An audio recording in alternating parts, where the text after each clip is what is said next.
حضرت ابو ہریرہ رضی اللہ تعالیٰ عنہ کہتے ہیں نبی کریم صلی اللہ تعالیٰ علیہ وسلم نے ارشاد فرمایا کہ جو شخص نماز اور ذکر کے لیے مسجد کو اپنا گھر بنا لے تو اللہ پاک ایسے خوش ہوتے ہیں جیسے کوئی شخص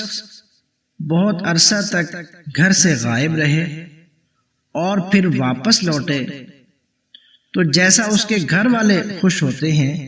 اسی طرح اللہ پاک بھی اپنے بندے سے ایسے ہی خوش ہوتے ہیں۔ ہم اس بات کو بخوبی سمجھ سکتے ہیں کہ آج کے دور میں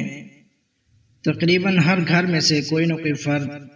بیرون ملک میں معاش کے سلسلے میں گیا ہوا ہے۔ اب وہ لوگ جب سال 1.5 سال یا 2 سال کے بعد واپس آتے ہیں تو جتنی خوشی گھر والوں کو ہوتی ہے وہ گھر والے ہی خوبی بتا سکتے ہیں۔ بلکہ میں اس سے بڑھ کر ایک بات کہوں گا کہ آج کے دور میں ٹیکنالوجی کی وجہ سے دن رات صبح و شام وائس کال یا ویڈیو کال ہوتی رہتی ہے۔ اس کے باوجود بھی جب وہ شخص اپنے گھر واپس آتا ہے 2 سال بعد تو گھر والوں کی حالت دیدنی ہوتی ہے۔ اللہ پاک کے نبی نے جو ارشاد فرمایا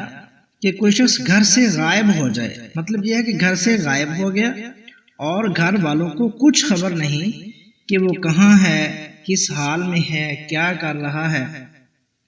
اور ایک عرصہ گزرنے کے بعد وہ جب واپس آتا ہے تو ان لوگوں کی خوشی کس حالت کی ہوگی اور وہ کتنے خوش ہوں گے، اس بات کا اندازہ نہیں لگایا جا سکتا۔